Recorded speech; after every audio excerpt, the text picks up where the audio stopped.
নমস্কার বন্ধুরা, welcome to cooking with ইচ্ছে। গরমে কেমন আছেন সবাই? আজ আমি গরমে যেটা ছাড়া গরমকালে আমরা লু থেকে বাঁচতে পারি না সেই রকম একটা পানীয় নিয়ে এসেছি, আমপানা। এই আমপানাটা আমি আপনাদের সাথে শেয়ার করব। দেখুন, দেখতেও খুব সুন্দর হয়েছে।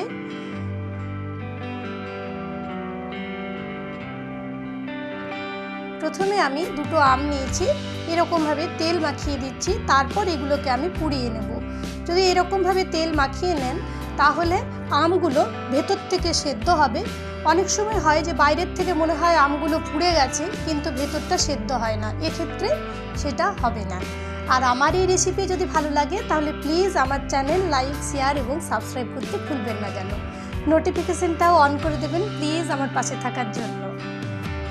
আজকে আমি এটাও শেয়ার করব যে আমপানাতে যে একটা গন্ধ থাকে, অনেকে খেতে চায় না উপকারী হলেও, সেটাও কিন্তু খুব সুন্দর লাগবে এটা খেতে। কিভাবে লাগবে সেটাও আমি আপনাদের সাথে শেয়ার করব। দেখতে থাকুন আমার সাথে আমার চ্যানেল কুকিং উইথ ইচ্ছে। দেখুন, এরকমভাবে উল্টে পাল্টে হাই ফ্লেমে কিন্তু পোড়াবেন।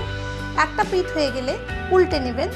এরকমভাবে 5 থেকে 7 মিনিট এটাতে সময় লাগবে। দেখুন হয়ে গেছে। গ্যাসটা বন্ধ করে আমি এটাকে একটু জল দিয়ে ঠান্ডা হতে দেব। ততক্ষণে চটপট আমরা একটা ছোট্ট কাজ করে আসি। আমার ব্যালকনি গার্ডেন থেকে একটু পুদিনা পাতা তুলে নিচ্ছি।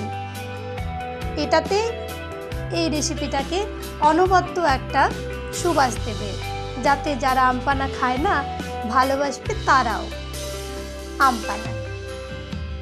দেখুন তুলে নিয়েছি একটু। ততক্ষণ ঠান্ডা হয়ে গেছে আমার পুড়িয়ে রাখা আমগুলো। এবার এরকমভাবে খোসা ছাড়িয়ে দিচ্ছি। দেখুন পুরো ছেড়ে যাচ্ছে, সেদ্ধ হয়ে গেছে আমটা। শুধু আম নয়, এরকমভাবে আমরা বেগুনও পুড়িয়ে ফেলতে পারি। তাহলে তেল এরকমভাবে লাগিয়ে নিলে বেগুনটাও আমাদের সেদ্ধ হয়ে যায়। এবার আমি ভালো করে এটাকে মেখে নিচ্ছি।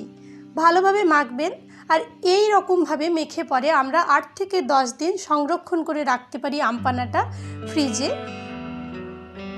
এই গরমে এটা কিন্তু খুবই দরকারি একটা পানীয়।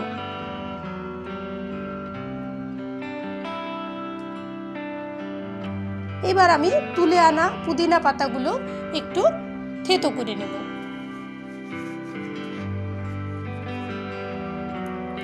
এবার একটা গ্লাসের মধ্যে আমি একটু পুদিনা পাতা দিয়েছি। দেখুন জাস্ট একটু।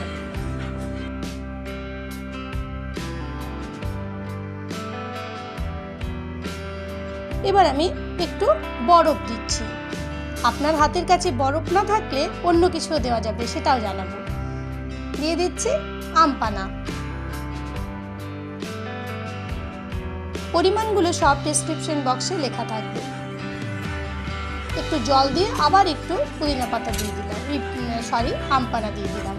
দিয়ে দিচ্ছি পরিমাণ মতো নুন আর মিষ্টি, মানে চিনি। আপনারা যেমন মিষ্টি খাবেন সেরকম দিবেন। আম যেরকম টক থাকবে সেরকমভাবেও দিতে হবে মিষ্টিটা। একটু পুদিনা পাতা আরও আমি থেতো করে নিলাম। এবার আমি আরও একটু পুদিনা পাতা এটার মধ্যে দিলাম। দিয়ে দিচ্ছি শুকনো খোলায় ভেজে রাখা জিরের গুঁড়োটাও।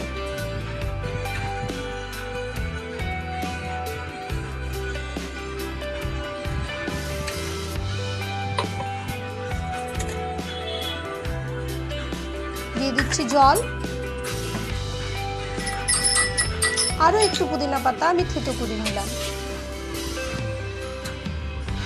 আরও একটু দিলাম আমপানা। ভালো করে মিশিয়ে নিতে হবে, যেমন চিনি, নুন, আমপানা সব একসাথে মিশে যায়। দিয়ে দিচ্ছি বরফ। হ্যাঁ, যেটা বলছিলাম, বরফ যদি না থাকে তাহলে মাটির হাঁড়ির ঠান্ডা জল তো নিশ্চয়ই থাকবে, সেটাও কিন্তু খুব সুন্দর এটার মধ্যে সুবাস যোগ করবে। আর মাটির হাঁড়ির যে ঠান্ডা জলের অনুভূতি, তা বরফ কিন্তু আমাদের দিতে পারবে না। দেখুন ভালো করে মিশিয়ে নিচ্ছি। আরও একটু বরফ দিয়ে দিলাম। কি দেখতে দারুণ লাগছে না? বললাম না, ভালোবাসবেন যে কোনো কেউ এটাকে। আরও একটু পুদিনা পাতা দিয়ে দিলাম।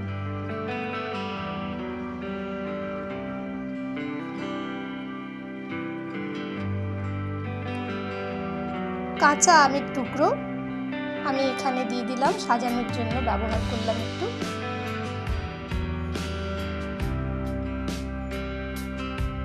আর দিয়ে দেব পুদিনা পাতার ছোট্ট ছোট্ট অংশ।